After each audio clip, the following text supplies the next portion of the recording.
Le fonctionnaire le plus âgé ayant été enfermé pour avoir sympathisé avec les protestations de 1989 sur la place Tiananmen exige des dirigeants du régime de rendre publics ces événements. En 1989, les manifestations des étudiants ont encouragé plus d'1 million de personnes à se rendre dans les rues de Pékin. Une protestation qui s'est terminée avec la suppression militaire du mouvement le 4 juin 1989. Aujourd'hui encore, mentionner ce massacre est tabou dans les médias chinois. Je suis très inquiet. Lorsque les Jeux Olympiques commenceront et qu'il y aura tant de journalistes, de représentants des visiteurs et des personnes d'autres pays arriveront en Chine et demanderont à connaître la vérité quant aux événements de la place Tiananmen, je ne sais pas ce que les autorités leur répondront. Bao était à l'époque l'assistant du chef du parti Zhao Ziyang qui s'est opposé à la décision d'envoyer l'armée pour supprimer le mouvement pro-démocratique.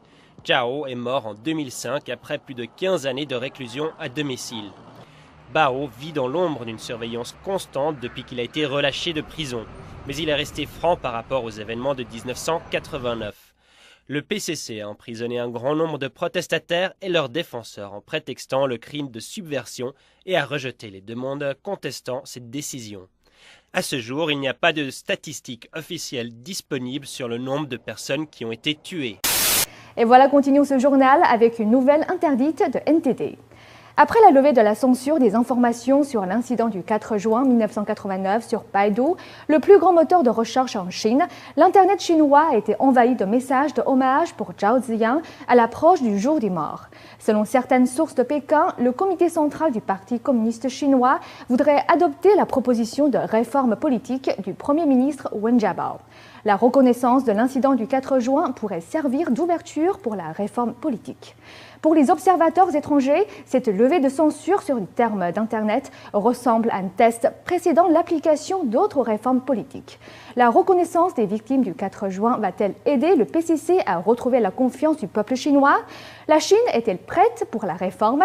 Voyons ce que les experts et les citoyens chinois en disent. Ces derniers jours, des textes et des photos traitant de l'incident du 4 juin étaient visibles gratuitement sur l'Internet chinois. Même des informations sur le Zhao Ziyang Memorial Hall étaient accessibles pour les internautes chinois. J'étais dans la rue, je n'étais pas sur place, mais j'étais dans la rue. Et c'est dans la rue que les meurtres avaient lieu. Les armes, les balles qui sifflent au-dessus de votre tête.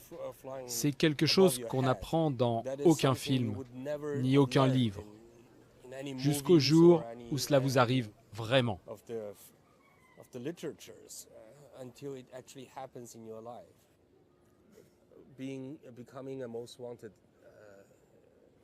Si vous connaissez la Chine, vous savez que devenir le fugitif le plus recherché de Chine signifie qu'il n'y a pas d'échappatoire.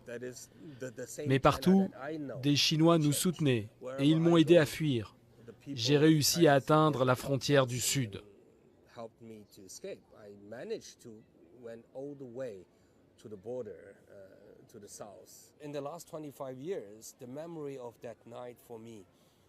Ces 25 dernières années, le souvenir de cette nuit a toujours été difficile pour moi. D'y repenser, ça m'empêche de dormir la nuit. De penser que je suis un supposé leader étudiant et un survivant de ce massacre, quand tant d'autres étudiants et de partisans sont morts cette nuit-là.